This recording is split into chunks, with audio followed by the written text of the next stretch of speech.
Ciao amici e amiche del segno dei gemelli, benvenuti, io sono Angela e questo è Exoteric World. È così che mi trovate sui social. Questo è l'oroscopo settimanale dal 27 al 3 maggio. Prima di iniziare vi ricordo che è una stesa generica, prendete solo ciò che vi risuona, se volete potete integrarla col vostro ascendente per avere più informazioni. In descrizione trovate le recensioni dei mazzi usati, i link per acquistarli e i link alle playlist per conoscere il significato delle carte della Sibilla Lenormand e della Sibilla italiana. Vi invito a iscrivervi e abbonarvi al mio canale per sostenere il mio lavoro. Vi ringrazio moltissimo se lo farete o lo avete già fatto. E adesso andiamo a vedere come andrà la vostra settimana. Prima di tutto vediamo le energie principali, segni zodiacali da attenzionare e poi ci addentriamo nell'ambito amore, lavoro e finanze. Troviamo la nave.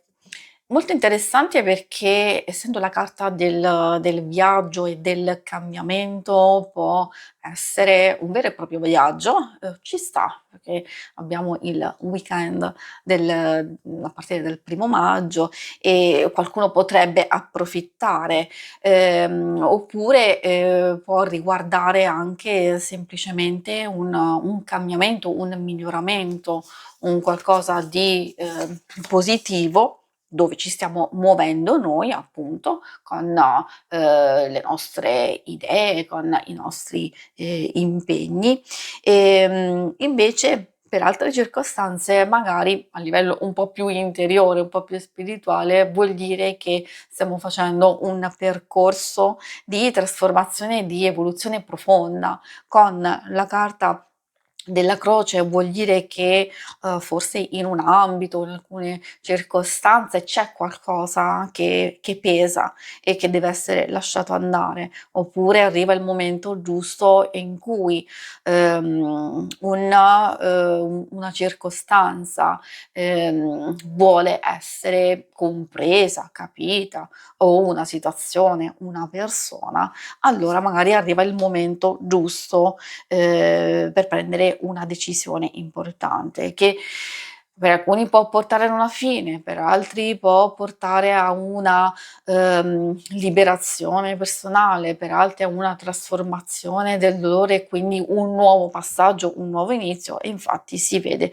proprio dalla carta del fanciullo che sottolinea, come vi dicevo, sia le nuove opportunità, il nuovo inizio, maggior spensieratezza, tranquillità. Semplicemente a volte la croce può voler dire che nella parte centrale della settimana alcune cose possono essere molto stressanti, molto troppo impegnative e quindi avete bisogno poi di staccare la spina, riposarvi, oppure finalmente si lasciano andare certe cose e si può godere un po' di tranquillità.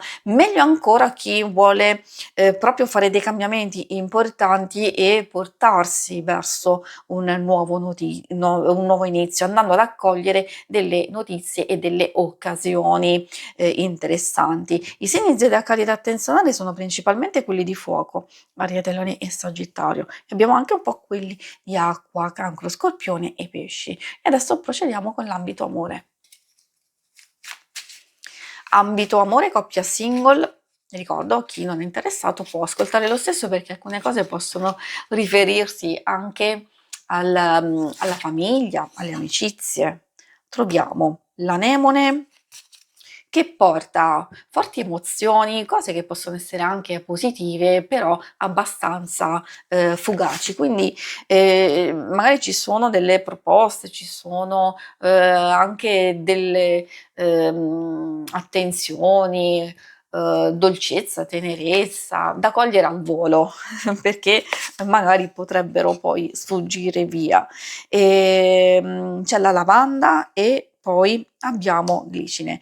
Quindi come si può notare è proprio la parte centrale della settimana, quella un po' più ostica e difficile. Per alcuni può voler dire anche che purtroppo ci sono delle circostanze esterne, famiglia in genere o lavoro che mettono a dura prova la nostra pazienza, quindi quando magari c'è qualche motivo di incomprensione, di di discussione, è facile che si possa riflettere nella coppia stessa. Può essere un qualcosa di passeggero? Assolutamente sì.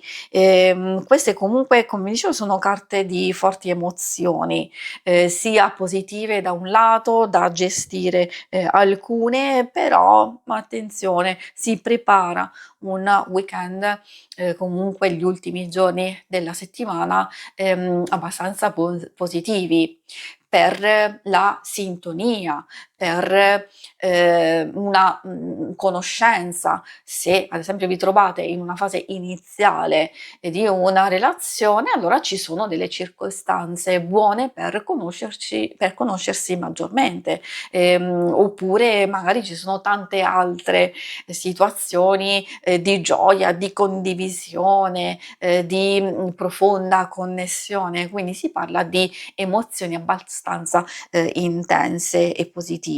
Come dicevo, di fare attenzione un po' alla parte centrale.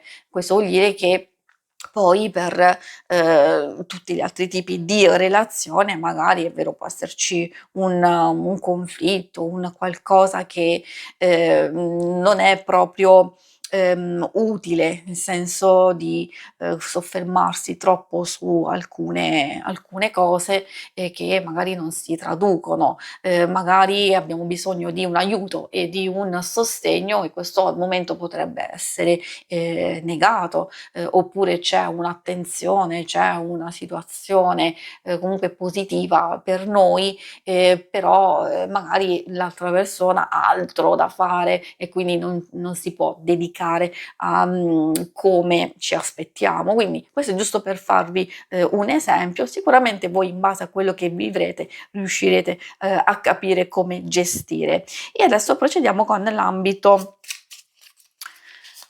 lavoro, finanze, vediamo che cosa aspettarci.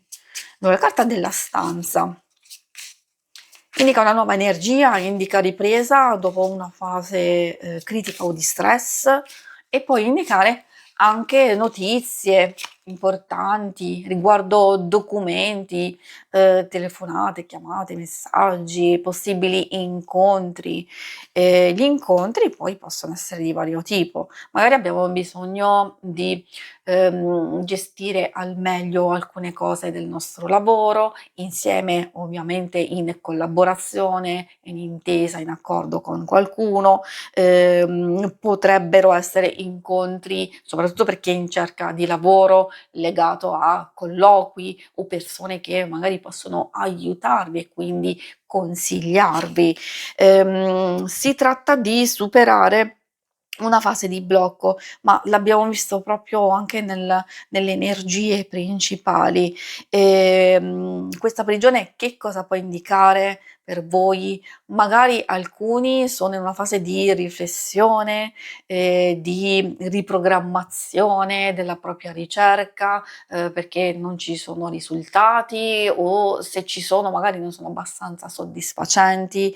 C'è vero qualcuno che magari può aiutarvi, può dare un consiglio, dipende se fa il caso vostro, di fare anche attenzione, perché non vuol dire che quel consiglio è negativo, magari semplicemente non è un qualcosa che state cercando, e quindi ecco perché c'è riflessione, c'è un blocco che può essere positivo proprio per cercare di capire come andare a superare quello che state vivendo, ma soprattutto, come vedevamo sin dall'inizio, di portarvi verso una nuova fase.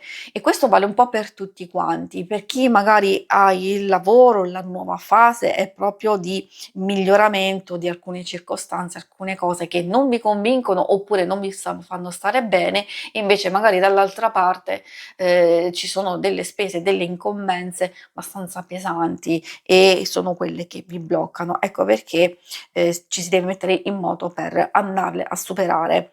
Incominciare già adesso per vedere poi i risultati successivamente. E come vi dicevo, soprattutto per chi vuole fare grandi cambiamenti e chi è alla ricerca, c'è questa fase, c'è qualcosa da risolvere, e per molti può voler dire anche delle incombenze, delle preoccupazioni sia personali o familiari, o cose che purtroppo generano questo impedimento e magari è il momento giusto per poterle superare e mettersi in quel nuovo corso che state cercando. Si conclude qui la lettura, vi ringrazio per avermi seguita. Se volete in alto a destra trovate il logo per iscrivervi al canale, mentre in basso trovate le schermate per vedere il vostro oroscopo mensile e il lunare quindicinale. Alla prossima, vi auguro una buona settimana. Ciao!